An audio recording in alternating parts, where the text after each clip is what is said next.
ভাইরা আমার, মুত্তাকি হওয়ার চেষ্টা করব তো ইনশাআল্লাহ। আসল মুত্তাকিদের বৈশিষ্ট্য জেনে নেই। কি তাদের বৈশিষ্ট্য? 1 নম্বরের বৈশিষ্ট্য হলো তারা সুখে দুঃখে, যখন তাদের সচ্ছলতা থাকে তখন, আবার যখন টাকা পয়সার টানাটানি থাকে তখন, সব সময় তারা আল্লাহকে খুশি করার জন্য যে জায়গায় দান করলে আল্লাহ খুশি হবেন, ভালো কাজে, অসহায় মানুষের সেবায়, মসজিদ মাদ্রাসায়, কল্যাণমূলক কাজে, সাদকায়ে জারিয়ায়, যে কোনো ভালো কাজে আল্লাহকে খুশি করার জন্য দান করে। দুনিয়ার মানুষের জন্য কাছে বাহবা পাওয়ার জন্য না, দান কার জন্য হবে? আল্লাহকে খুশি করার জন্য। এমনকি আরশের নিচে ছায়া পাওয়া মানুষগুলোর মধ্যে থেকে 7 শ্রেণী মানুষের ভিতরে 1 শ্রেণী হলো যারা দান করে, এমনভাবে দান করে যে তারা এক হাতে দান করে, অন্য হাতও টের পায় না। আর আমাদের তো আজকাল আল্লাহ তাআলা কোনো ভালো কাজ করার তৌফিক দিলে, একটু দানের তৌফিক দিলে, আমরা নাম বলতে বলতে, প্রকাশ করতে করতে, নাম ফুটাইতে ফুটাইতে, জাহির করতে করতে ওইটার সওয়াবের আর কিছুই বাকি থাকে না, বরং সেটা শিরকে আসগরের গুনাহে লিপ্ত হয়ে যেতে হয় রিয়া করার কারণে। মোহতারাম হাজরিন, এই জন্য মুত্তাকিদের 1 নম্বরের বৈশিষ্ট্য হলো সচ্ছলতায় অনেকে দান করে, কিন্তু আল্লাহর এই মুত্তাকি বান্দারা শুধু সচ্ছল থাকলেই দান করবে না, দিনকাল যখন একটু খারাপ যায়, কেনা বেচা দোকানে একটু কম হয়, তখনও সে অকাতরে দেয়, দিতে থাকে, কোনো কার্পণ্য করে না।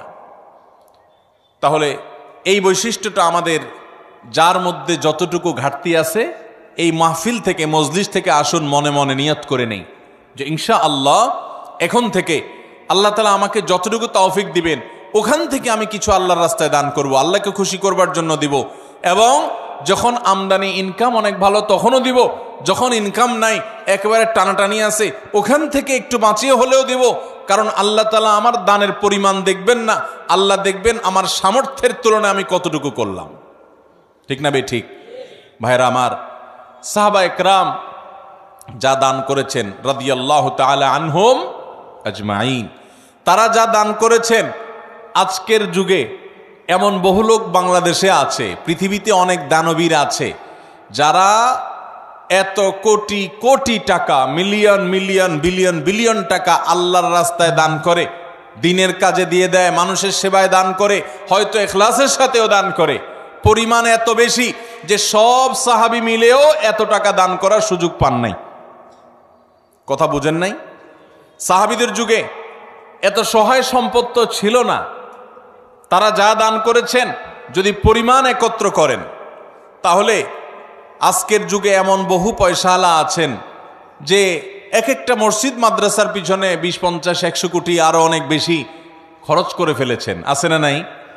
দেখা যাবে যে সাহাবা একরাম সবাই মিলে যা দান করছেন সেগুলোর বাজার মূল্য বের করলে এরকম একজনের দানের সমানও হবে না।